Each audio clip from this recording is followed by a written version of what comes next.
प्रणाम दोस्तों, आपकी अपनी डिवाइन पीडिया फैमिली प्रथम तो भारत के अंतरिक्ष की जीत की बधाई अपनी संपूर्ण डिवाइन पीडिया फैमिली को देना चाहती है। दोस्तों 23 अगस्त 2023 को भारत ने चांद के साउथ पोल पर पहुंचने वाला पहला देश बनकर अपना परचम विश्व भर में एक बार फिर से लहरा दिया है। आज के इस सफर की शुरुआत करते हैं एक जोश और उमंग से भरी जय हिंद के साथ। अब बात करते हैं आज के सफर की। दोस्तों मानव और भगवान के बनाए सब रिश्तों में से एक रिश्ता ऐसा है जो कि खट्टी मीठी यादों के साथ जीवन के हर उतार चढ़ाव को बहुत ही प्रेम और समर्पण से जीता है। दोस्तों ये रिश्ता रक्षा के अटूट धागे से बंधा हुआ है और अपने आप में ही बहुत अनोखा एवं महत्वपूर्ण है। एक भाई बहन के बीच का रिश्ता बहुत ही अनोखा होता है और इसे चंद शब्दों में बयां करना बेहद ही मुश्किल है। भाई बहन का रिश्ता असाधारण है जो दुनिया के हर हिस्से में असाधारण है और दुनिया के हर हिस्से में इसे समान महत्व दिया जाता है। भारत विश्व स्तर पर अपनी समृद्ध सांस्कृतिक विरासत के लिए प्रसिद्ध है और जब बात भारत की आती है तो यहाँ भाई बहन के प्यार को समर्पित रक्षाबंधन नामक त्योहार है। दोस्तों भारत के विभिन्न राज्यों में रक्षाबंधन का त्योहार अलग अलग नामों से मनाया जाता है। भारत के पश्चिम भाग में इसे नरील यानी नारियल पूर्णिमा के रूप में जाना जाता है। दक्षिणी भारत में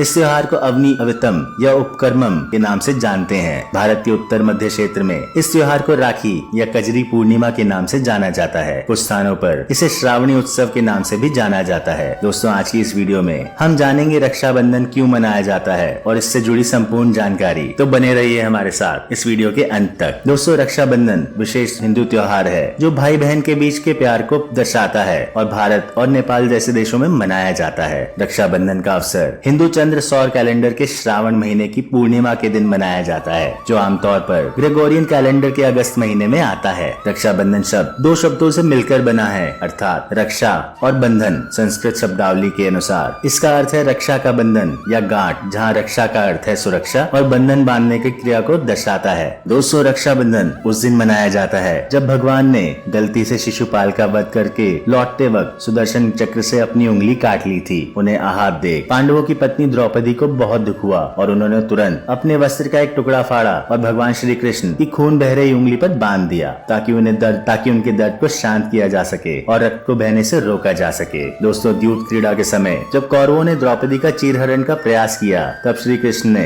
अपना वचन निभाते हुए चीर बढ़ाकर द्रौपदी की लाज की रक्षा की। जिस दिन द्रौपदी ने श्री कृष्ण की उंगली में अपना पल्लू बांधा था वह श्रावण पूर्णिमा का दिन था और वह दिन रक्षाबंधन के रूप में मनाया जाता है। दोस्तों रक्षाबंधन की एक पौराणिक कथा भगवान विष्णु, देवी लक्ष्मी और राजा बलि से भी जुड़ी हुई है। दोस्तों असुरों के राजा बलि ने 100 यज्ञ पूर्ण कर अजय हो गया था और धरती पर अपना साम्राज्य स्थापित कर वह स्वर्ग का सिंहासन प्राप्त करने की तैयारी में था। जिसका ज्ञात होने पे देवराज इंद्र चिंतित हो गए और भगवान विष्णु की शरण में जा पहुँचे। इंद्र ने भगवान विष्णु से स्वर्ग का सिंहासन बचाने की प्रार्थना की। तब वामन अवतार धारण कर भगवान विष्णु राजा बलि के दरबार में गए और भिक्षा की याचना की। राजा बलि ने वामन अवतार भगवान विष्णु को वचन दिया कि वह जो भिक्षा में मांगेंगे उन्हें दे दिया जाएगा। भगवान विष्णु ने भिक्षा में 3 पग भूमि मांग ली। राजा बलि ने अपना वचन निभाते हुए कहा कि हे वामन, आपको 3 पग भूमि प्रदान करूंगा, आप नाप लीजिए। इतना कहते ही भगवान विष्णु ने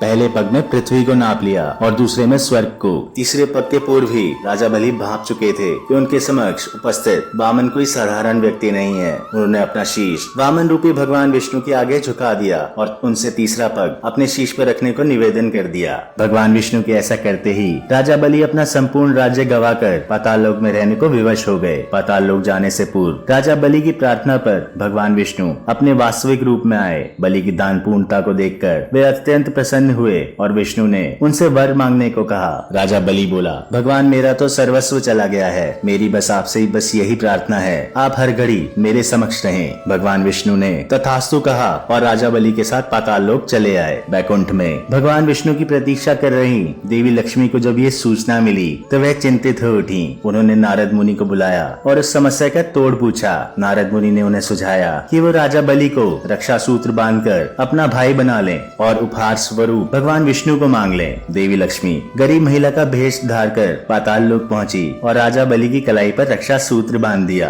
तब राजा बलि बोले, आपको देने के लिए मेरे पास कुछ नहीं है। तब देवी लक्ष्मी अपने वास्तविक रूप में आई और बोली, आपके पास तो साक्षात भगवान विष्णु है, मुझे वही चाहिए। जिस दिन देवी लक्ष्मी ने राजा बलि को रक्षा सूत्र बांधा था वह श्रावण मास की पूर्णिमा का दिन था। तब से वह दिन रक्षाबंधन के रूप में मनाया जाता है और उस दिन बहनें अपने भाई की कलाई पर रक्षा सूत्र यानी राखी बांधती हैं और भाई बहनों की रक्षा करने का वचन देते हैं। दोस्तों, इतिहास में वर्णित रक्षाबंधन से जुड़ी हुमायूं और कर्णावती की कहानी बहुत लोकप्रिय है। उस वक्त मेवाड़ के राजा संग्राम सिंह थे और उनकी रानी का नाम कर्णावती था। संग्राम सिंह की आकस्मिक मृत्यु के बाद उनके पुत्र विक्रमादित्य गद्दी पर बैठे। उस समय विक्रमादित्य बहुत छोटी उम्र के थे। वहीं दूसरी तरफ मेवाड़ के सरदारों में आपसी कलह चरम सीमा पर थी। गुजरात के एक शासक बहादुर शाह इसी मौके की तलाश में थे। सही मौका देखकर बहादुर शाह ने मेवाड़ पर चढ़ाई कर दी। उस समय दिल्ली में मुगल सम्राट हुमायूं का शासन था।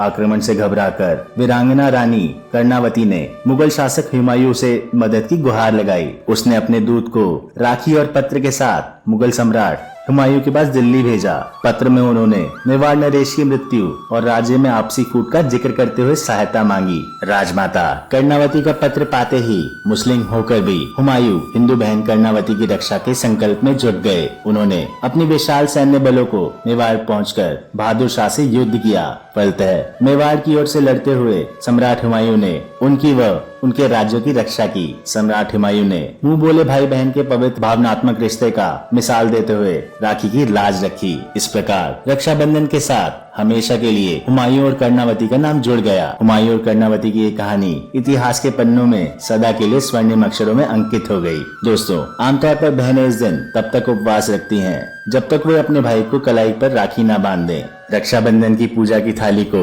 तिलक, चावल के दाने, दीपक और मिठाई से सजाया जाता है। राखी बांधने से पहले बहन भाई की आरती उतारती है। तत्पश्चात वह अपने भाई के माथे पर तिलक और रोली लगाती है। अंत में भाई के दाएं हाथ के कलाई पर राखी बांधती है और उसे मिठाई खिलाती है। तत्पश्चात वह अपने भाई की लंबी आयु और उसकी समृद्धि के लिए प्रार्थना करती है। बदले में भाई भी अपनी बहन के लिए ढेर सारी दुआएं मांगता है। वह अपनी बहन को हर मुश्किल की घड़ी में रक्षा करने का वचन देता है। कुछ स्थानों पर इस दौरान विशेष पूजा की प्रथा भी प्रचलित है। इस दिन पुरोहित अपने यजमान को राखी बांधते हैं। पुरोहितों द्वारा यजमानों को इस दिन रक्षा सूत्र में बांधे जाने की परंपरा वैदिक काल से प्रचलित है। इस अवसर पर राखी बांधते समय पुरोहित मंत्र का उच्चारण करते हैं, जिसका अर्थ है जिस प्रकार से दानवराज बलि को रक्षा सूत्र में बांधा गया था, उसी प्रकार से मैं तुम्हें बांध रहा हूँ। हे रक्षे, तुम गतिमान न हो। जिस रक्षा सूत्र द्वारा राजा बलि बांधे गए थे, उसी सूत्र से तुम्हें बांधकर धर्म के मार्ग की ओर प्रतिबद्ध करता हूँ